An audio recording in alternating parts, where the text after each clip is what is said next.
Yo, what is up, guys? Today, we're talking about a massive L in tech history. Remember LG? Yeah, the guys who used to be top 3 in the smartphone game? Well, in 2021, they straight up ghosted the entire industry. No cap, they just stopped making phones.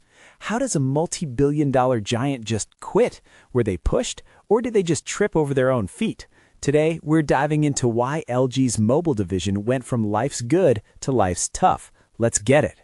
Back in the day, LG was the main character. They weren't just playing the game, they were changing it. Before Apple was even a thing in phones, LG gave us the first ever capacitive touchscreen. They were the first to drop ultra-wide cameras too. Facts.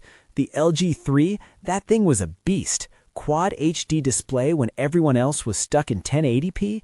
It was a total flex. LG was that cool indie kid of tech, always trying something weird and making it look dope. But then things started getting messy. Alright, here's where the tea gets spicy. LG started fumbling the bag with quality control. Ever heard of the boot loop of death? Yeah, the LG 4 and V10 would just die, just restart forever until you wanted to throw it at a wall. That really messed up their street cred. And then came the LG 5. Bruh, what were they thinking? They tried to make it modular, like Legos but for adults. You could swap the bottom for a better camera or battery. Sounds cool on paper, but in reality, it was clunky, it had gaps, and nobody wanted to carry extra parts in their pockets. It was a total flop. While LG was busy experimenting, Samsung and Apple were perfecting their craft. Samsung became the king of Android luxury, and then the Chinese brands like Xiaomi and OnePlus entered the chat. They were offering flagship specs for half the price. LG was stuck in the middle. They weren't as prestige as an iPhone, and they weren't as budget-friendly as a Poco phone. Their software was also kind of mid. Updates took forever. Like, imagine waiting a year for an Android update? That ain't it, chief. Even when they were down bad, LG didn't stop being extra. Their final move? The LG Wing, a phone where the screen swivels into a T-shaped. It was wild, it was weird, and honestly, it was kind of a vibe.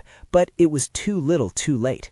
The price tag was astronomical, and the cool factor couldn't save the fact that LG had lost billions. After 23 consecutive quarters of losing money, yeah, you heard that right, billions, they finally decided to cut their losses and bounce. At the end of the day, LG didn't fail because they weren't smart. They failed because they kept chasing the next big thing instead of fixing the basics. They left the game to focus on things they're actually winning at, like EVs, AI, and those fire OLED TVs. So, do you miss LG phones, or were you one of the people stuck in a boot loop? Drop a comment below and let me know. Don't forget to smash that like button and subscribe for more tech deep dives. Peace out.